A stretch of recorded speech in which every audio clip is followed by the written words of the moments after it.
Ridian sinwar mugum majen mulal dia istede jakamuan galo kedian no jadi rodun kacenya bel no jadi rodun kanyang no jadi rodun kadien dinai no jadi rodun we got we dul no jadi rodun we wutang le no jadi rodun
ya male shet ta kamishira la ngar ka mezi fala ngaka mala ne diara to ne ana to nyora kamal che ner ka changdar kurun wan ka tian ka ta no kon dial mal mi di dalo mal magwa ne diala kon chianga ner che lo ner na yen diala par ba barar ka gwa dung ti da magote ka larba ti banon kon lo nga ko bia ka chia ka ne kon kan nyam chulo de tes cha waka appointment ne la ri fan chi kwaro ko ta na ka waja ko chi go ko kon cha lu njau kamal so changa ben teba te ke wukit enta matara to dane eta ware ko nga ka UK go eja bala changda re daran ka Afrika ka donga war ba ta wi ne kono ko ken wana ka western world chilo de tes ken nyam ka netin konon cha tidien chari ken ka kuigan kon ka chode pana chi chot ka nga te ka ne disha tisha misi dien taje ka ne te kon na che ya kam detail ken wo bia je ka kwa kon ka kuigan kon dung no wechet ke me cha lar ye wo chi laro de ben chen der ye nwer community ke lew bane trust bane jakan karodan en wo jen chieta me chia ka ta ga dan ngoti na ta me cha chio na cha ka chon min cha je muktab che cha goro wo jen ba la lar ke wo jen poinde ba number kwang to kon chi ben ko kon ba je la lar ke bro do chwa ngi jira mo min te tin wo ba yene dialo kon to ka wechen wal kel ka ngangen mere nyando chet ka manga yene wo yo chi ka ba ka account ngan la da go ngan poinda ba ben ba ye nong go community dan goro go ba lo kana mene ka ngan ba ben ka ye ko wojen ba ye ba la har wojen cha pega mene cha je community shu je ne but yo chi ka ba ka account da tela nga account mo ba yo kon ba ka tin la da wojen mi chi yo chi ka receive gwana na wokatin ba la yo kon chi ka chop chi ka wo karamen an anon ko wojen poinda chi kwa tro chi ka chop ne kon aje la da na mo chi ka kam ngan Mulono go tele real me jaga kamere nyando ka UK no kwa kon dial woka ni pin lakini te karam kel mangaske ane kon kangaza ramo jana na woka kon woka je ka kuika me sheka wona te ka me ni receive ka demand an nan ta ka number an jaga ka yo chia ta cái account nó có yếu tin cái gì anh có dân thế cái nuôi thì chỉ respond cái này thì chẳng cái xiang ở cái gì thank you so much cái này dia là con chỉ chết con chỉ cái pel cái chỉ con chỉ cái pel ala na me cái đun đan con chỉ dur mít cái điều mít chỉ thua ban này những là rồi đàn cha nó bung ngang cái dân cha con là đây cái này mà đã điên mà chỉ mà con mà nó có dân mấy cha con là tin bị chỉ cái dân quay chỉ cần thế mà sang ngay quay thế cái chỉ cái chỉ là để thế long này thế thôi chẳng cái chuyện con chơi bị chọn dân nó có kiện dia thế cái liang có thể cái gạt con tới chỉ bên tới chỉ respond cái này thao cái number cái này đang ngoan là thao cái bờ tới cái gì đang ngoan này đang ngoan tới cái gì đang ngoan thì yết cái zero cái we mean cái mà gọi long chơi dân cái mà gọi long chỉ là để cho thế là long là quay xia quy đun xia là xia riam cái mà chỉ lôi đòn xia pi cái xia bớt mất tiền bị mấy yan cái gì xia yan thank you so much cái quan niệm ngan ba ben cái lỡ con gọi là ba lỡ con gọi là mẹ cái nhà mà cái nó gọi là lỡ cái thế cái nhưng mà cái mà gọi my big sister me cha apology da chaje men bakola larji jenen boy lual anya boy lul cha apology du chaje men cha apologize ka je jonga nyanda o cha dur ko cha kanyal te ke riet me cha larji boy lual na ji long yene dia la kona la yene bagrar ka community dan te lat ka la nuari ken ngan te la ngatu duel ka te la ngara mala goye ka wang me jia so ka kuy ka me she ka wona my dear sister my big sis boy ndol ci la de te ka la da kona ci lat me dong dia na ba larji alara me di me te ka me ci ga da dur la ka ya nya bagat be kay ka gan me kay ka gan me ngake yen shi mara dial ka ner community shi ka sa usine sun kona le ngatung no raken me ci ran ca barara la go jen ca ma jo nyanda o ci na me ci lat weda ci kuina je liang ci to ngodi te la ngam la to wore lo ay da ka jijira mo ko la je je no wona so ba ji jo ba wote le me je me ci lat boy ndol tan ci ngala rien me je pan ka social media ka ci ba lu njo wala ne jin karo adu ci ben ngay wo men ci la de me je ci la de ca tes ka je ngan tele me de gor ka je ala nyando tele me de gor ka je sis la wote la apology me de gor ka je de je ko apology ka ngan ron ko de ron nyamdu mete dur ji de jo de apology ka je lakin me ci ben ci ngaben nyo didu ka ci ko da ci ben ngi today ci bal ngay wo ci ngadu dor ci la de chete ana ko mala ji post tu set kamen ci la boy ndol ci la de chete ka ji tela nga ter ka ji ka tela nga ter ka da den ka nyema na kon ya la kon la kwe tela nga ter ka ko comment dan je confuse kon cha kon la re ka a wan jeng na mena na ci kon latin te ka me da ra ngal ku liang ka ta na cha na exhaust ka je de da barare je tela nga ter ka ya ne noir yen nyema dia tin kon ci ran ta ka nyal ka me che lat tela nga ter ka je me ke ne ben nyal ka je na me jo ni jo choro dan ka social media me ci lar pa le je nyomor ma tot so le je nyomor ma tot boy lwar ci la de te long be ko mala je be je pos cha apology du shaje and you don't you could deserve and wodi apologize ngande apologize me te me je me che dur sis ate me che lo du shi gongbo charo de che mol ka ya pin nyam duan che dur ngan gwan dura lakin ga la ke ga je ka gan ara me tot ka ke ga je ka ra me di so yene di ala kon te guide ka social media che jo che ngadan go ngale ko wala na da na dun che la da ma go agon te me ya ka ngadol ke le wo te yen kora meti la rami chia ka yene di tete to record ka gan ma ko la ngal yo ka ken che ka idor ko lo la tieme de ko chia ne dia la ko ko tele malanka nga ken ka te malanya ke bat ko wala yene chun ko yen community jene ja ka bum ka ja yene ko ba sia nga ja kara ma chua ya ne sia nga ja kara ma ngai ngalo sia nga rep ka ngai ngwane non ko tele de ka ji bon lwal akon mala te kel yetele mi jema ci la big sis jene nan de gorde lar ken nyama na ma te ka man nan kel ka nyima nan mi nya dan te ben ko riponi ba kare pona kono gora bia ling ner community te ka nyima dan kel ka nya dan kel mi si jame che mun ka mi si jame we ka ditin kono chal ke di lo ka pin di lo ka to kono cha kon kamra ken re ri ka men chit mi chale ko ne wur janga re mon ka ko ba county nya me aram kel ma pal kori yesu so jen poinde jata ga ta lo ai ka min ti ko dalat jenne ram kel ma tare pala ne me da ne sina shi ka barar me shi la kwar kon chi general lokon me shi ka barar changa pan ko woken panken me woka kor ka pajun me shi kan ko jo gwadin mugune woka pajut baka jipal baka nyor nyam do ka 7 months kia baka nyor nyam do ka 1 week abine balata loai me wa me di redan ta ka pajun me wa kamra ken so ka kui ka me shi ka wona nya me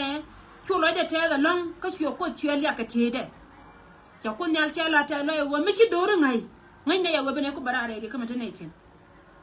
so jen ni manda na mo me shi ko be cha pan cha toy buba ka ta lo ka ko nyal ko kon ya la toy buba che ri de me ku la ne cha we ba ditin kon in chal ke di lo ko tin to wi ti la generally baka kam no ba me akani yen ajani yen min ci ko da lat a me ci ko le ka yaga pa jut anan tama ci gwa ben ko kon bana muy kamra muy yekati la lor ka no ko ca wa bana ka kamra ko ne de la krishini an jen poine ci la ngan krishin kel raymon ka nuari raymon ka akobo mi ci no wa ngan ba muy ka baka kamra ajana ba wok daraw ba ka ngun awe ka ditin ko ni chal ka di nuari wok daraw ajana ba ka ngun ba ko na raymon ka ko ba ka chor ko nyal an cha kon ajana ba ko na raymon ka ko be ka chor ko nyal bana ko nyal bana ja wang muj ajana ba muj ba ka wang chir ka mela la ta meda na ko nyal so na ma nyima dan kel mishalar ngan no ba ma wajen ba lar dorchi ba lar netin kontra raymon ka ko bo ajana na me jen me dan dere la ne me chi kon ben ka pa jut bat jen poinde me chi ngaro din barit ka ni de dan ajana jen poinde ka ne to ajana tim ko de je wajen ba muj wang ka ko be ajana wang na muj ka kui ka me chi ka wona ajana ok dara ajana cha ka je changa jo yu tu ku dangu ande olor ba ko gor la re jaw me la re je ditin ko ne chal ka dida kobo ajana wok to to wada ba lo nga de ken ba kan na ka chor ko nyal ba ye chu kristo jo thank you kamen cha lat re mon ka ko so na ma jen jaw na gor wa balar kon e nyima nan kel ai kwari ye chu kristo ma chi lo de chate an chama roi me she ka wona en go ba non se ba la rie amen dong dien e rien me we ka ne tin ko ne chal ka ji mondan ka Akobo County agora Edward mishia neno wo shide che bentin mejo ye changa dana wo kumi jinu mato dan mena ye pujin wo jeni kaneti kone chalke jiko be kaneke chede ye char chede we chede no re mon la wo jen ba tekel ke cha ala de la changa dor ko de ye le ka dubdia de chama mukanto de maye duran de jelale de mi je ko jen changi ni je kanana la jangi ka na ko mo rom karan ro le dien ba mun ba ga min ta kan gwa nan ci ga gadman weidia lakini teme no nga cha no ne de cha re mon dan me jo ye pa no yen cha pyar no cham ngai je te yene te ko loy ko ku me dun min gang yen cha ku me cha ba je ni chu wi mun no wote le cha ma ba jo ka te tam ba la gang ne ye gang ne yen tam re mon ko be wo ye cha ro wi mun no ko wo shi ku me dun la gang ye cha wa che nang che dorun che ko ne dia tu wan ko ka wor ko wo ka cham lakin ko ne me ko le lien pante jo wo ya la ke melan mel wada ci dine mani ta cha pere we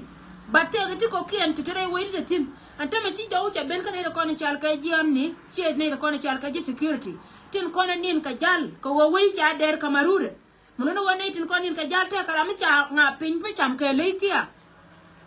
rama wa cham ka je che yoy wa ni ne te ko te cha no ko na ka pin ne yen min tuore we ni pa na je ko na ro de lo ngo ken pan ken du ka wo bika waka nga deka bika lada nana larke bika na luang ala wa bana luang ka rol kan ka rol awa ne te ga ne ci jiya ne ci waka bore yene tin ko na nga yendu bore te ka ne ci jiya te la jiya am ne tin jal ka jawe kan ko in case me dong te ka ne di chara chopin ko waka ne juje cha jo ne ka ne tin ko ne chal ka ji kuma ka ko be ngai ko ne wote la tanke ne ci tel gwa me ci ka wotin mun no wote ka tana di chara chur ka tini ka kuy ka me ci ko ngor kuma te latin jale je kana kambore charan wo je pin mi cham ka le rai dwar ko betelele yanga je gwa yen kwai tin kon ta ka tia gol tin wur ka go yen tia kol kun yan ka gor yen wa bia wa cham tine le joni yen tana je na joni yo wa nyore lakini tama ngai ne gwa wa chang long na ye wa chara wa chang tia bino ko ngai yen e tia la pri si ku me du no go ala ku me cha kuma magang cha cha wo che chobui lakini yalar na me cha wi nong le tia manatal pore de bien te gal ken ka yop kare we gore je ba ko kon kline de ni a je may no kon jal ba ko kon jal ka ma ba ko woy re we che te ka le ko ba che te ka led me cha nga migrantia ka bore jaw me je na gore balar cha tin ko ni chal ka cha ba ko ba county an go yen liebe ka ko ba tia gol ma no wa cha le jani tin ko ni chal ka le dor me chal ka warap cha ka loy na ka warap so jen jaw na nan gore wa balar ji anamo ci balar ye no go te me kan pankien ci jol ken barar ci kala chongwani cha mai la pinya kan cha ka ga la pin cha punya la pantin la pina cha ka ro yeken so ci ka do la le ko ka riu de ya chongwan ngai yene go no ka do ni chal ka yirul so kan gari ru dial kan ka wodor kan ne me changai kan wa ba kana ayu chi karo de lo jio chang da re da ne tana kor ka jio antana ka mi na ka mi ja na ke no ko ne chana aya kwa le jio ko wajen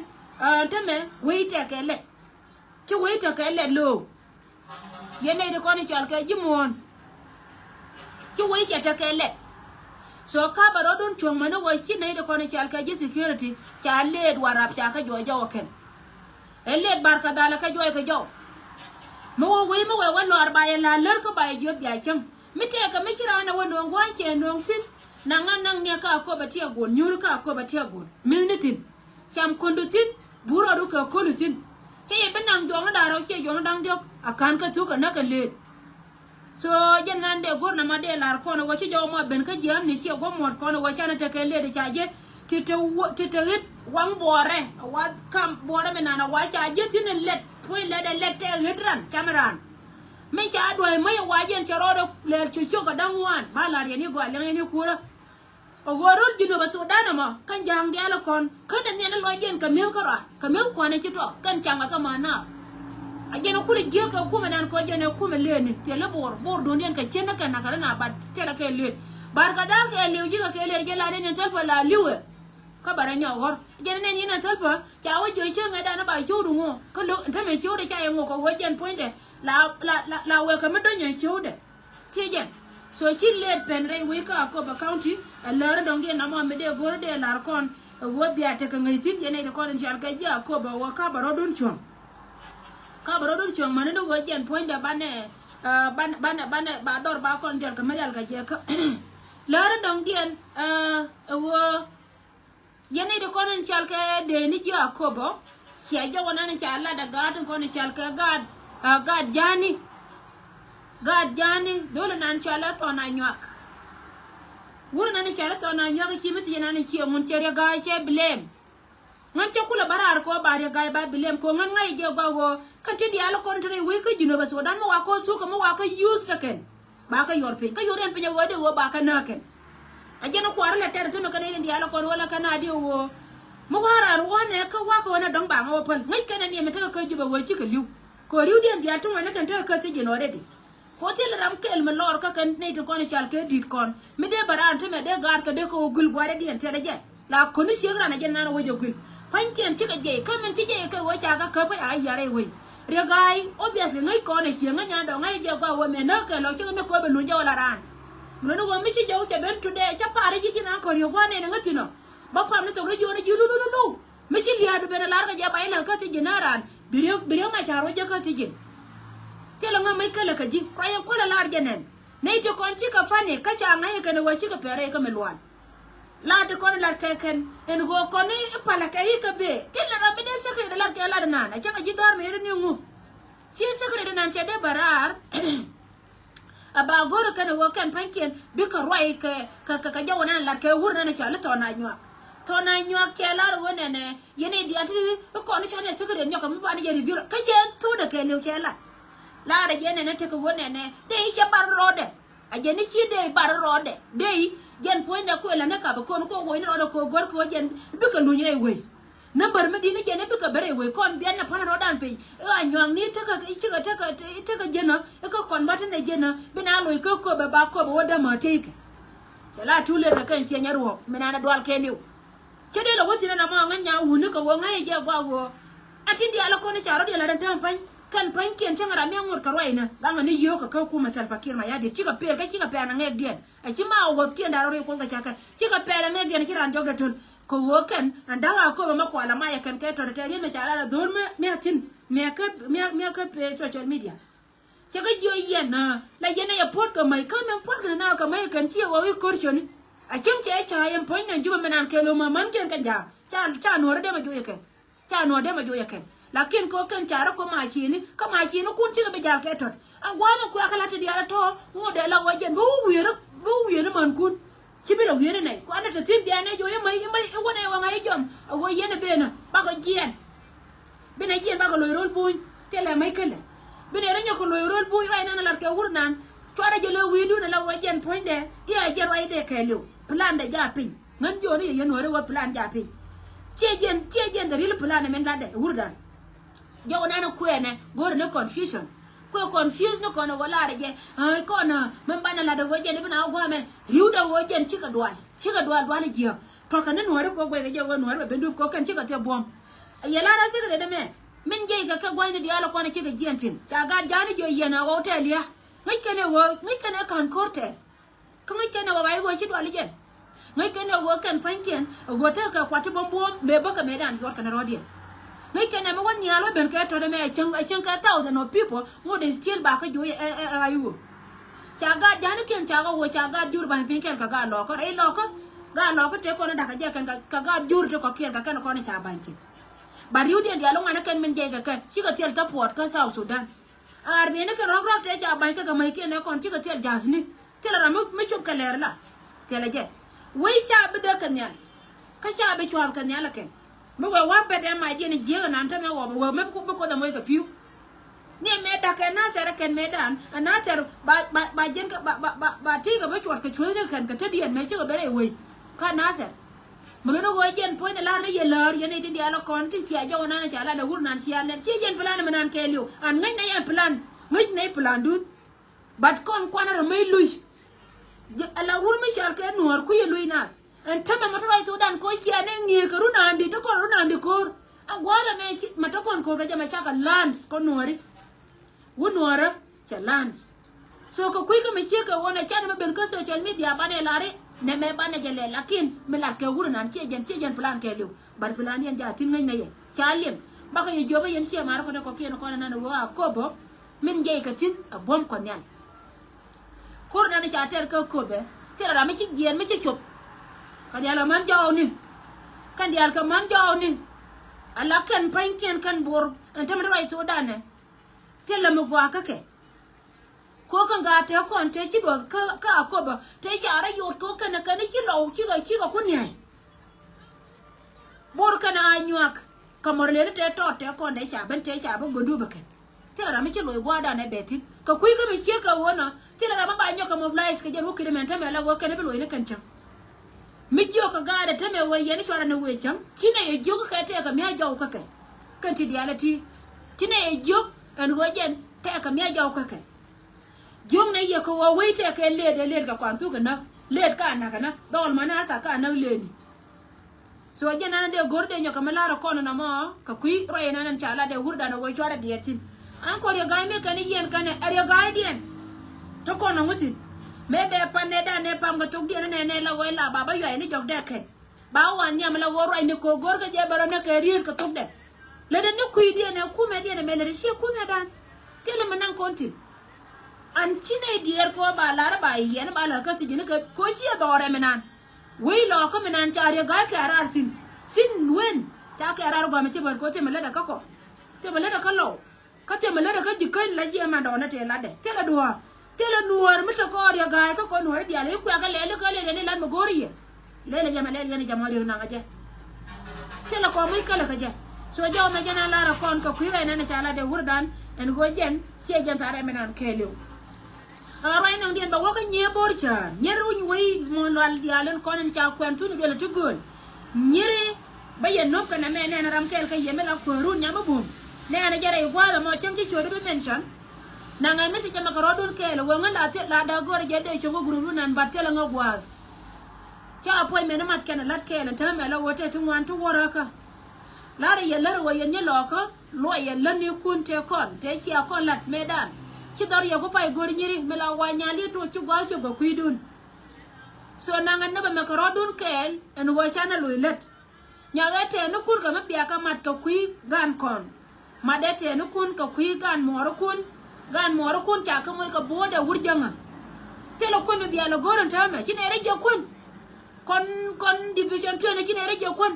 ya re de kun ya ga ko ga ne de ni ka kun makan cha makan mak dan dia na gwa kine tam ya je kilin kare luem telo ko ya kwan ya dar ya wal gor ne wal go kon ba ko bot ko ba ka moy ko wal an ajene chon ne ya ka je yen nye borchar lo ya ka mukta bunu go nan kel kaman gan moro kun go gore je go wajen bia chia moro kun bia kan lo chia bia nei lagu bia teda bia ka so tiri kana kono lo jo division 20 biba ne dia lo kono yana wi mon kelio division 20 biba division de cheliu an ay go jani cha lara gar galwa ne marial wallahi kun mala ta kel ka ankol marial galwa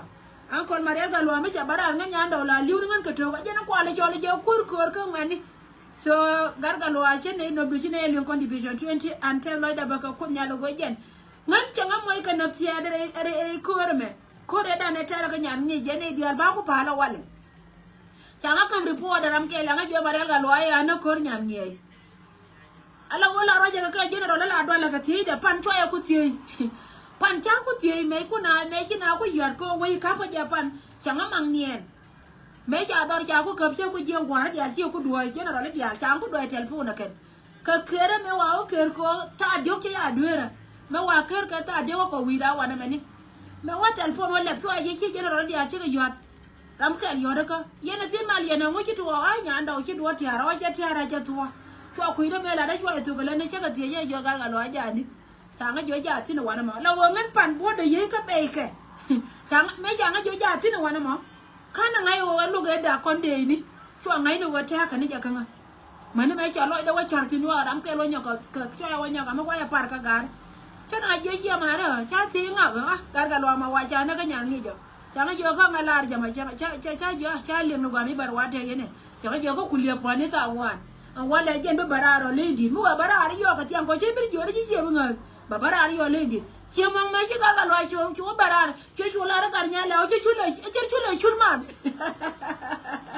te dial te la ko mis ka gar galwa ni marial so cho gar nya la cho be jo gar nya la che chulman win mon dia ngai ba wa che nya lo ka chi chul chi ko don ka nya lo ka I'm sorry ka ja la go ja ba lakin akel ma na long ka gar galwa ni marial so gar nya la che chulman đây là bao quấy chơi cướp,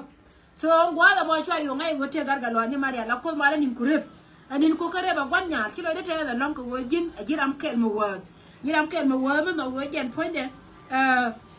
chỉ gạt cô chỉ Korean chỉ chơi cái chỉ có mấy cái mà rồi nó gọi jin quan mà rồi là, anh chơi cái chiếc kẹt mình đi mà gor gì long, chiếc kẹt là mà gor gì long, alo bạn nó coi chụp cái pin, bao rồi cái telephone nó là rồi cái gì so ba rai cái jen mi sheka wona ba wo goro go ba ya ko na yana jen sheka man shi be rai yana jen ni mor kel mi din maridu mi te lo de long chere ka nyando rai mo shi lo de chete ka je ka jo da ma nu ko ni welcome back dor jot wo ko welcome back wurundi chi jo chenga wo ko nya what is no chi jang jai ke lo len ko cha wo ko ni ka na nyando wo le ka ji na ka ken cha wo gan mi chol ke nya do cha na filen norwe dia na ka bentiu ma na ku ye da dia da la pal ke te me la wo jo ko da kana wo ji ka te ko dung mi long ka nga ke nga che ta na ke nga che ko ka rin te liu ala wo ke la pal ke wo nya do jit na te ria ka je wur mi chol ke wo ko so cha go wo chi lu jo online wo ko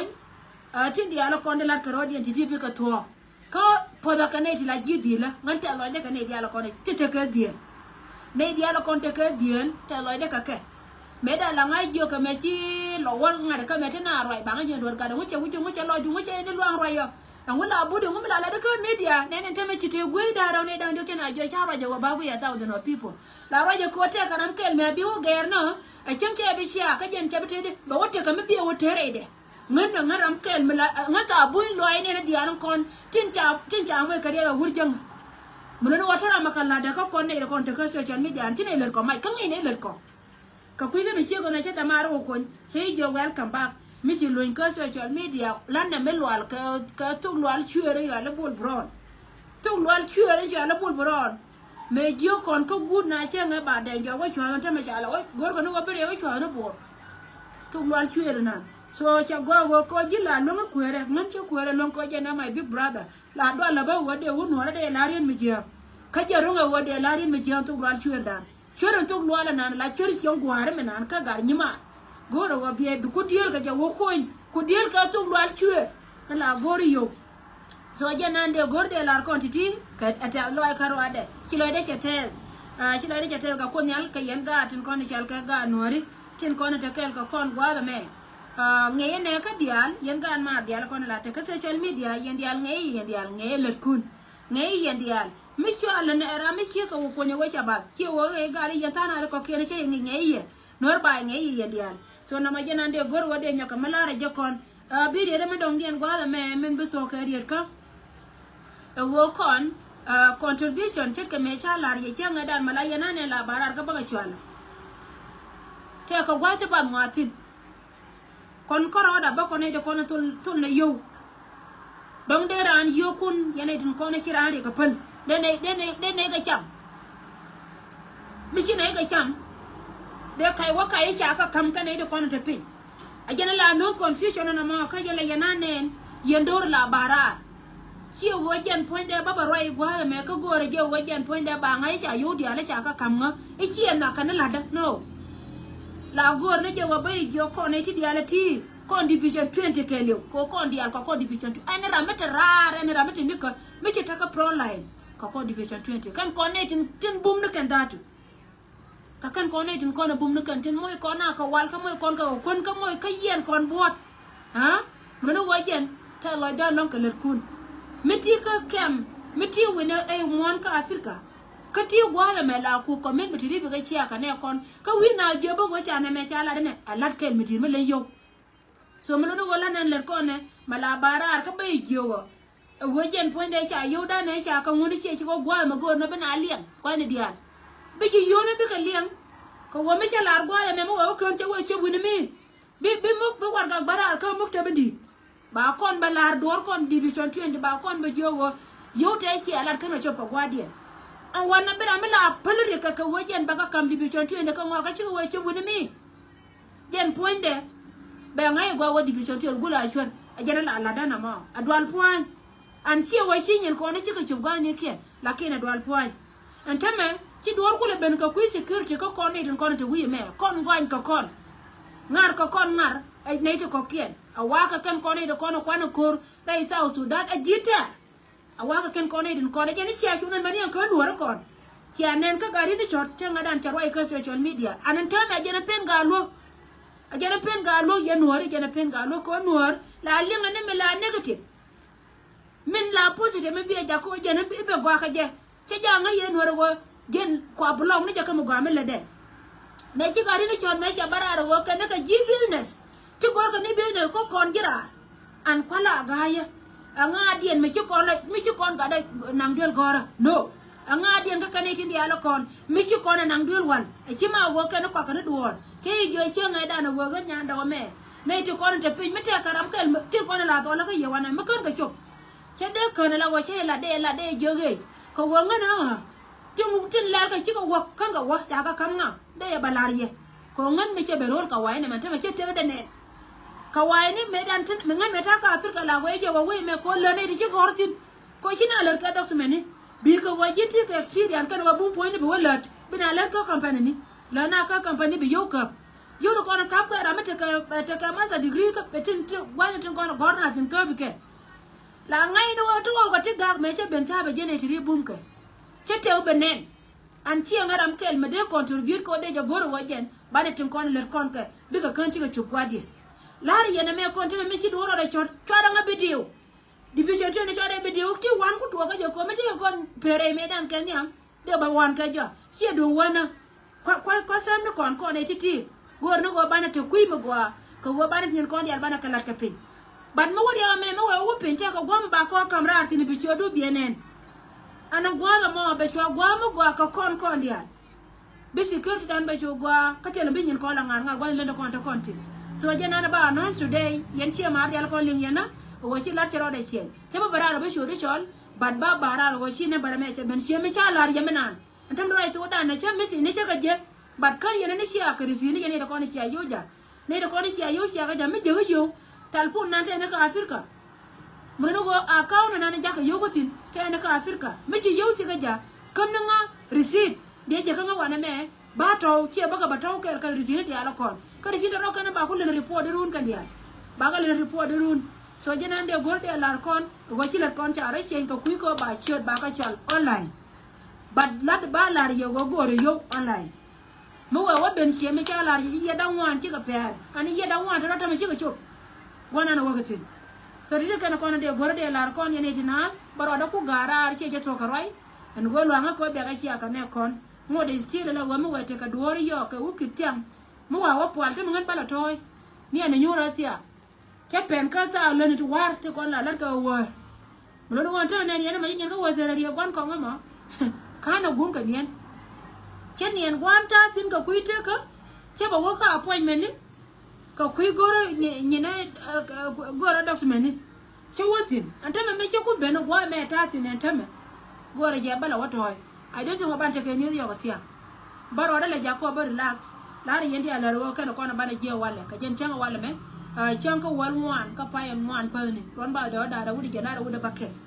So Kakana corner by Larcona Goreco, but you take a let Yanni Diala Conteca, Dor Michalka, Cobatia Gold, Palarodun Pin. Palarodun Pin, Lloyd Duna coach, a sheer more corner away I can. Another wake a pinba. Then I learn, God, they can learn. And they dialogue county la God, Jana gonna God, cara God tet, God bur, to go na charo no, a lot aliai, Yabaliai. Jen, a cockon way. Me don't get message in a chala de Yamandan, Yen Babani, Bano ko like a pin, Karam Bielin. Biashu, I guana, Bano like a pin, but if you come detailing Yamandan, a mock be a largon, but a roba galatin. And Chelar, go to Jaba Mujwang. Octang routing Chelar about Bawana. Chaka when no chaka na wundem. Okay, tell you bumecha de parwe. Tagaram tel machine joti ang paneda ne bara. An chapa pal won go amate me go balari jiramo. Taram tel machine jopan. Paneda ne bara me cha dor chaka. Chakon yal kon jor kalata loy. Chadi lo ko cha pile. Kame kwa je pile kaje. Chaje pile la waje no ite ka me chinga confused. Me chukula wo gor jiramo me chigoro. Ngan chiangaran munde tero mi gor balar ye go wale ber clear yen chi mar ne nori ngan chiangaran munde ngan changan je munde ngabe no konyal mun no go jira mana ngade munde che joni ji chi ko e dunu mo go akaji ban ngan chiangaran munde me che to pan che ko da la ta loy en go jin chi le do ko ngabe je go ko che do chele mo go ije ba wale be munde ngwana na titin ba tele ngari akaji bi mun da mbiya lata loy ako da lata loy kali akudu ko won telanga ngai midi rano jaj kaje lakin ngan angaran konyan me shiro da latpan ngai je go pujin wato ko tatin me bartin mo go ije te mun da tatin no bar ka me pan ba say look but pale god min titin bi ngai today wo ngan me nyando siangaran mun da angaran konyan an kana la rije mundem kana la ro je mundem chuma bo wonde ngaje kana la rije mundem mungo je wo mundem ngaje na moy na ka bom pale ban ngan nga je wo kunyal je na moy nga ka bom je na moy na ka bom kondial mungo je ra na je nan la loji ko wo doran kel mata ko re de ko ni ji jira mo adoran kel mata ko re de ko ni ji mu waji linga mundem ka be noru kan je gwa ka kon ngan mo ko nyala wolim che me ngaro je wo ku nyale me chingalin ba gwa ka jiba gwa ka jika gwa ka nga ka kui ka me che ka wona ka ku ra kwa je praise Allah ra je wo jen glory be to him ajara manana lebduwa ko da ajara manana lebduwa an ba pa lo ku nyal ka wo ajena charom nga ka jen ko da ngada ajen ko den cho alan ta me chen tare ring ne manen ya no me ta me wana me ba ka live la ka ba bible la ke nyam la jowo ware wangni ko chikan dia la wang to pal ka jikan la jowo bongo e gati lada ko wo chi ngara me 100% mu go me de jawde de lim shejen la ra jeller so jowo ngan cha chu ngan en panene ne me bara chirinde sengar ka chi loy de che lebe che ta lo a chela ka chela ko nyal shejen ngabe jowo ko den nyal ke le wajen ko da bat mundang chi ko da mundang che my god ban ngado ko pora miti ka peje me la go ije wabi me nyando ro jile ka barar ko be ngunde praise no and no chaba barar ka chon ngunde e chilar ngapan cha barar ka chode ko che jangat lakin jin ngade je bay na balar ji wale ka bi ngaye go mu ko ngo chi ko ngapolo ka go ngani ngara de jiran ngunde am ka go ije wati dial mete me chapen ba mun da ba press a ko du ba ci ko da ta ka ko da ma ko press biya press me cin ku jala ne wani mai shi mala ta na ko comment mun da an bo ngai wa no tera me ce mai je chu comment ko jana ngodi a jana ngodi so jira mana ngodi mun da mu comment biya la ne me le da mun da gwa ga jira ina de la na ma ka de loy kon di al kon nori wo ci do wo ti ko de ma palle du no ma wo ma gwa ka ji ta je bo jira de ni jege lakin chura de wo jege ci ba ala ngang non do kono larke ka kam christianity kan tin kono larke kan yin fe tela ngai mo gatin kan si wole jikana go tela ngai mo gatin bad nga de je wo ko don singa jo wo warar kila ka chor gwan ka gar ka ye ko ngare rode an ci ja ko bu ko ro ter ka sheitan ajen ko da ngada yani cha nyanga ke yen ajani cha nyanga soro me jenande gorde kam kon ede kon chal ka jimon en go kon arama tu ko kude jiran munde ambarar ka joni munde bo ngaiwan yes go ka ji ko jen mu bi je jeni ci kon de do today and rep na pale ko rep batanga ba yesu jo hallelujah ana jeni ci to no mo ba ka nyima ndana lara ni je go ba mu ba ka wa nyima ndana lara je ba mu ba ka wa ko nyan ta te tin ka bible te tin ka bible so cho kon loy comment chal kedi ka bible e wala ci ma bible ni yow bible ndo am e wal me cha gore cha gor ka jidja cho kon loy ci ba bible ni yow e lo gore wunu ra ko be man lo chui ko bible te ka bible me alo kam da wunu ra me che roy ni man ba martin ko be ko lo chui ke ja bara la shi ga tam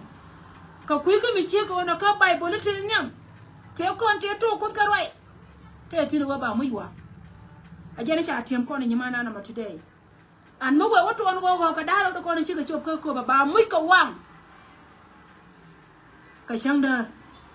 ba ka kamne ko la krishi ni ci ne de ko ni chal ke jikor tin ko ni ci ko ka kambon kuy de na be wala ka kan ji mo de ngo no go ba o kena ani thank you so much janam de gorde nyaka mat kon bara ko garar ene di alto go yento ko mala te kel ke ye batte lo ko ni today point chui go ra batoy che me wala lote do yo is okay balo barar wa te mo ngo pos ba barar bat ka ngante ma go ye wa ba chui ko mala te kel no ayen di ala par ban le jeno wale che ka ta no ko to go to ka mento